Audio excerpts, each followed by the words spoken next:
Hello，大家好吗？今天本来是想出一期是关于怎么应急洪涝灾害的，但是呢，我在整理这些资料的时候，发现有一个事情是里边有很多内容，我想这样把它先单独讲一下，因为这个东西是必备的，所以呢，我先把这个讲，等我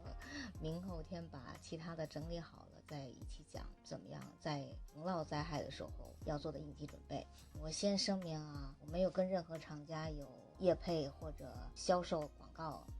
这一类的关系，这纯属是我个人的经验分享。今天我想讲讲求生哨。求生哨不管是野外生存还是各种灾难，或者说你哪怕是出去长途旅游，都是应该是必备的。如果要是你生活的这个地区呢是灾害频发的地区，那你就应该每天都带着这个求生哨。这个视频会分3个部分来讲。第一个呢就是为什么求生哨是必备的东西，然后第二个我会讲怎么选择一个适合的求生哨，第3个我会讲吹求生哨的一些技巧和求生哨代表的一些含义，这样你整个了解以后呢，可能会对在你以后的紧急情况出现的时候呢，你心里有一个概念，如果你当时大脑比较冷静的话，这些你都应该想得起来，可能就会多一些生存的机会。先说第一个，为什么求生哨是必备的东西。我现在说的这个求生哨呢，是指那种应急哨，或者是真正的就是野外生存求生用的那种哨，而不是我们平常比如说集合呀或者斗鸟啊这种吹玩的那种哨，这是2个截然不同的东西。因为求生哨本身它是关乎性命的，不是用来玩乐的，跟那个要完全分开啊。平常上体育课吹那个哨是不行的，那不是求生哨，那是普通哨。求生哨它有一个必备条件，就是它一般情况下，如果你吹得正确的话，它都会在100分贝以上。100分贝对人来说其实是会伤害你的听力的，所以求生哨就是应急哨也好，求生哨也好，是不能平常用来玩的。如果要是哨吹出来的100分贝，它可以传的距离大概是1.4个 mile 或者是2.2个公里。但是人呢，一般如果你要是就使劲喊的话，接近100分贝，当然世界纪录是129分贝，但是那也只能是喊一嗓子。但是你真正要在野外求生的时候，你绝对不会就喊一嗓子，对吧？所以呢，就是平均你还有能力来喊的情况下，你会看你喊的平均的这个分贝呢，大概是在80、90就这么多了。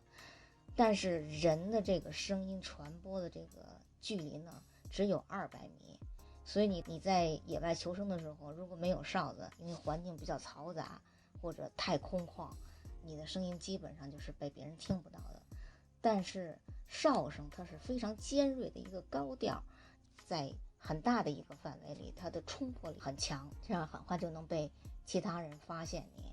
找到你。在野外生存的时候呢，第一个你要做的事就是尽量保存体力。在同样的环境下，同样的条件下，谁的体力保存的最长久，谁获救的机会就越大。你的喊话说话是非常耗精力耗体力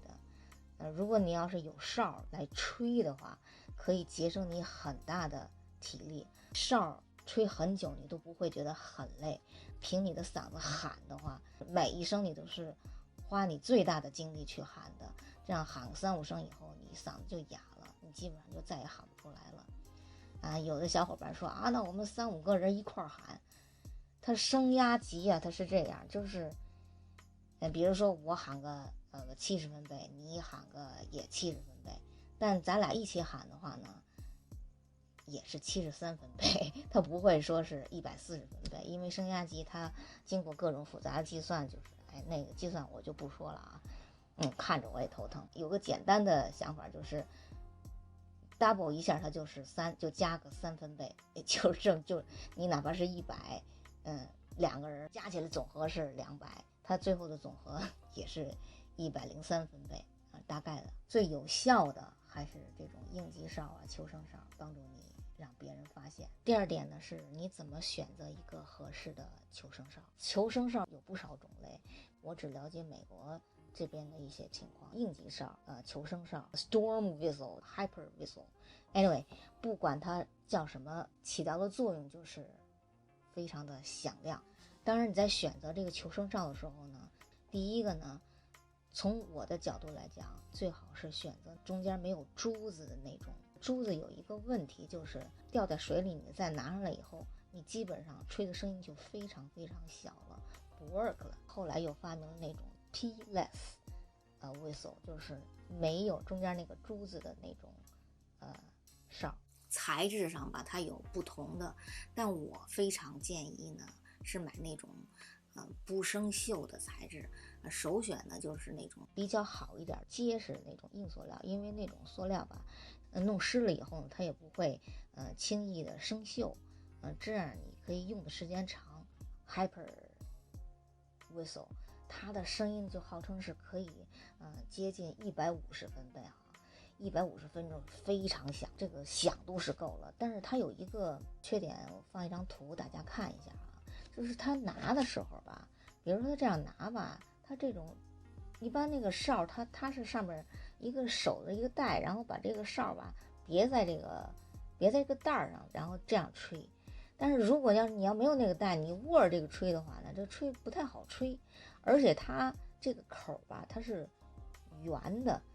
当它是圆的时候，你拿这个牙叼着，因为有的时候你吹哨的时候你手都站着呢，或者你在水里头要游啊或者怎样，你就只能拿牙叼着吹。它因为是个圆的，所以叼着吹的这个不太舒服。所以对我来说，如果我选择的话，我会选择一个平的，这样这个平的这种哨吧，你叼在这个牙中间呢，它比较稳，不容易掉下去。这是我个人的一个建议。相对来说，我选择的条件会是：第一，轻便，就是要小一点，当然也不能小到时候我都找不着了也不行。因为它轻便，所以呢，你可以放在平常的钥匙一起，或者把它挂在你外出的那个书包的带上，哪儿都可以，挂脖子上也可以，甚至于搁在一个比较小的兜里，你都因为它很小，所以呢就往兜里一塞你就可以了。如果像一些比较大的，你是鼓鼓囊囊搁一个，你再背一个大包，实际上是很硌得慌的话，我会选择颜色比较鲜艳的，比如说 Marine Whistle， 我觉得它设计的特别精巧。第一，它非常小，它是一个扁平的，还有一个弯度，这一点点的这个弯度吧，正好跟你的车钥匙吧挺合辙的。而且它上面有一个 clip， 这个 clip 呢，你可以别在你的兜里，或者说你别在你的书包上，也可以。就算说你这个 clip 折了，它也不影响这个哨的使用。这个哨10个才6块9毛5，实在是物美价廉。我觉得这个如果我要买哨的话，我不会再去考虑别的什么哨了。放一个声音，大家可以听这个声音的感受，它是很响亮的，我觉得完全起到了野外求生的这个作用。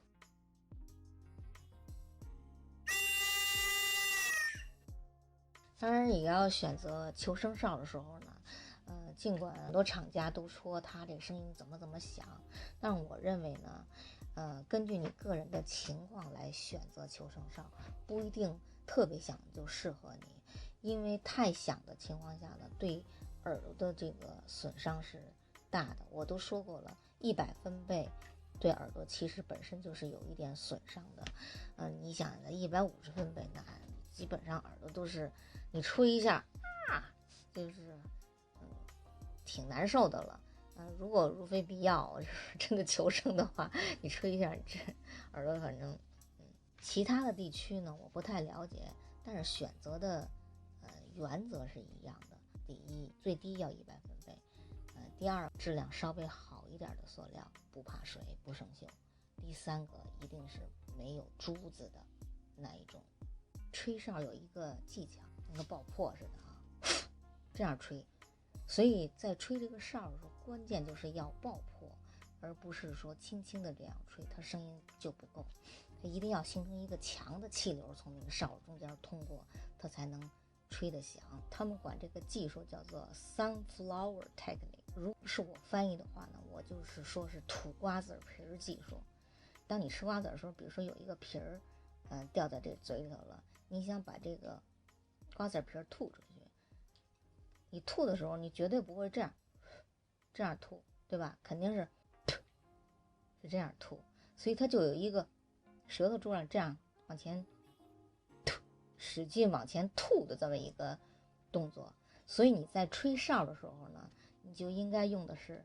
这一个动作，就是这样来吹，千万不能像吹气球似的那样吹。但是吹气球不是，如果你用这样吹，它也是能吹得响的。但是你吹几下以后，你这样太使劲了，所以你会脑供氧不足，很快你会觉得有点头疼。你吹的时候，你要用这个嘴的力量，让它通过物理空间的减少，让它这个气流从一个非常狭小的位置上窜出去，这样你吹的是又轻巧，它声音又响亮。不正确，正确，不正确，正确。OK， 我现在再说一下信号怎么发送。在国际上比较通用的急救的信号就是 SOS， 这个大家都知道。当你用在这个哨声的时候呢，就是3声短，3声长，再加3声短。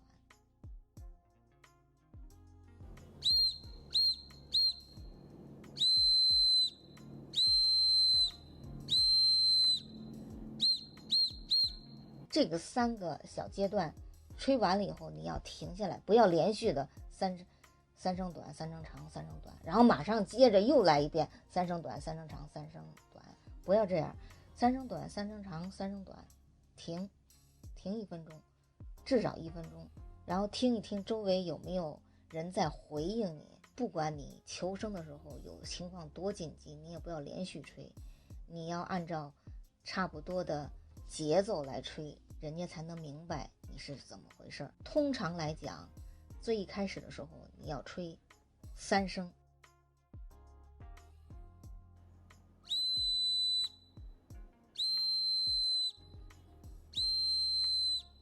这个3声的意思呢，就是表示我需要帮助。如果我是救援的，是找你的，我得给你一个回应，表示我正在往你那个方向去。寻人的、救援的，我就回应1声。记着中间要有间隔，才能听得出这个信号的声音。如果你吹2声的话，就表示你 OK， 还好，没有什么生命危险。你就记住，3声是求救，是你需要帮助；1声是好，我来了，我正在找你，就记住这个就可以了。OK， 还有就是那个3短3长3短休息，再3短3长3短休息。我是这么建议的哈。现在已经开始进入汛期了，有条件的情况下呢，我希望看我视频的小伙伴们呢，能够赶紧去选择一个比较适合的求生哨，给家里每一个人都有，尤其是小朋友们，他们每天都挂在身上，有急的事的时候呢，他们可以有效的让别人找到他在哪里，教给他怎么使用，平常加以练习啊。你要练习，你不要在家里练啊，因为它这声音特别响。你可以到一个空旷的地方，你吹一声试一试，看看多大劲儿能吹多响亮的声音。一定要试一下，你不要说为了耳朵不好，所以你就1声都不试，因为你也不知道你这个哨是不是 work， 就是不是有效。所以一定在买了以后一定要去试验2次，确定这个你这个哨的正常工作的，这样你才能把它每天带着。再说一个 advanced 的啊，当你被困在野外了，你身边那个哨也丢了，有一个简易的方法，就是如果你身边有罐头的话呢，你就把那个罐头上面那个盖子揪下来，对着窝，你找一个比较尖锐的东西，离这个窝的这个边的1公分的地方，你找一个尖锐的东西，什么尖锐都可以，比如说找一个钉子，找一块石头凿一凿，反正总之是要在这个两边都穿一个眼儿，让它穿透了，稍微打开一点，大概30度角，然后放在这个嘴里，但不要放在两个牙之间，要放在你的嘴唇，用这个舌头顶着这个边儿，放在嘴唇这儿，你的嘴唇一定要盖住那2个洞，因为你的目标让这个气从这个小小的洞中间出去，这样才能形成这个声音。当然如果你要是会这个技术，男生都会的那个呼一吹，那你一吹那个那是另外一回事啊。就说在什么都不会的情况下，手边如果只有这个罐头的话，你是可以做一个哨的，但是这个哨不能代替求生哨。平常的时候，这只是一个实在没有办法的一个应急办法，因为这个哨本身它的来源是叫牧羊犬的，所以它声音是不是那种像求生哨分贝那么高，但是它也是哨，也比你喊有效。OK， 好，今天视频差不多就是这些了。我以前的视频呢，小伙伴们愿意转不转呢，我都不太介意。但是今天这个视频呢，并不关乎喜好，而是关乎生命。所以如果你看到我这个视频，觉得有一些知识能启发到你的话呢，我希望你把这个视频转给更多的人。也许有些小伙伴会受到一些启发，为将来紧急情况的时候能够多一些求生的机会。好，就这样。